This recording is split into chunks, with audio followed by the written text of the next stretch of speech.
Welcome to Guns, Gear, and Guns with Gary Gunderson. I am Gary Gunderson. What I have here is a fake 1891 Argentine carbine.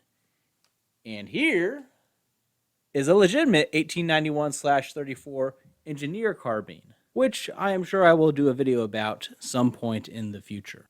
Let me tell you the story behind this. I purchased this quote-unquote carbine from an online auction last minute because I had wanted an Argentine Mauser anyways, and it was going so cheap I just threw a bid on it, not even expecting to win. But when I did, violating one of the primary rules of firearms collecting, know exactly what you are looking at before you buy it. I even looked at this online listing and had my doubts in the few minutes left before I placed the bid.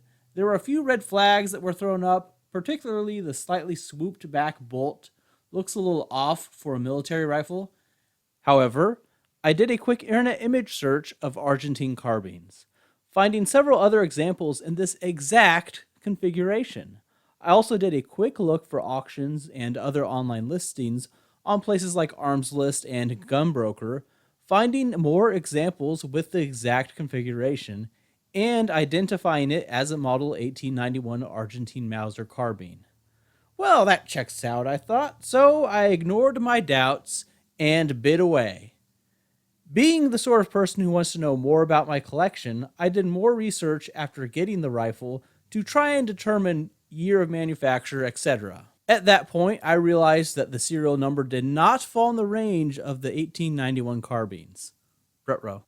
That prompted me to take a closer look overall. Almost all 1891 Argentine rifles had their crests scrubbed, while almost all 1891 Argentine carbines kept them. My crest was scrubbed. And look at the swoop of this bolt, too whimsical for military rifles. Only degenerate bubbas are so precise. The bolt should be straight down.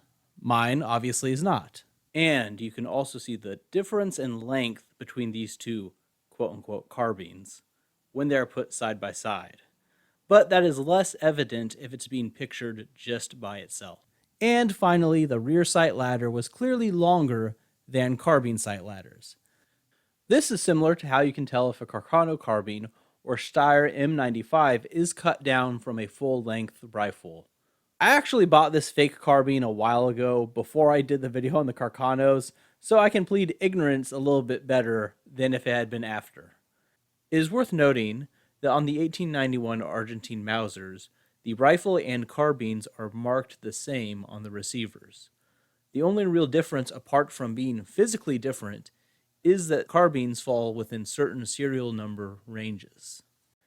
I wanted to make this video because I didn't see anyone else talking about these, and the only real information I found was one random forum post saying that in the 1960s an importer brought in a bunch of these rifles and then cut them down since carbines were more desirable and would fetch a better price. After cutting them down, they were able to procure other parts to finish off the front ends, and it looks military configuration. It's got a full-length stock, it's got the swing swivels. It's just these other things indicate that it's been changed since importation. The serial number range, swooped bolt, sight ladder, and scrubbed receiver are all tells to look for.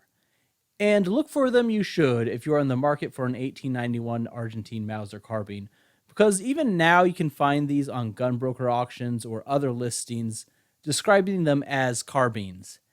And in a sense, they are. These are not rifle length, and it is easy to believe a seller really might not know that they are not in the original configuration when they put them up for sale. After all, these were changed in massa about 60 years ago now, so a lot of people see similar looking carbines around and assume they are all military issue. They clearly are not one-offs from someone's garage, because that's usually something that's pretty obvious. I've also seen other listings of these that don't say that this is a carbine, but also make no mention of it being chopped down by an importer either.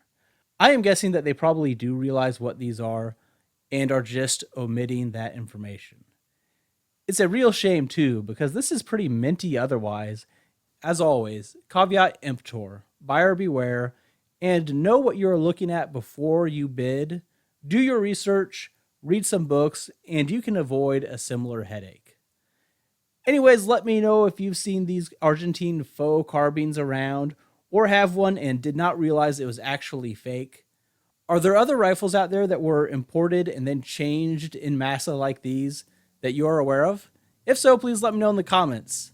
Please like the video and subscribe to the channel for more content. Thanks for watching.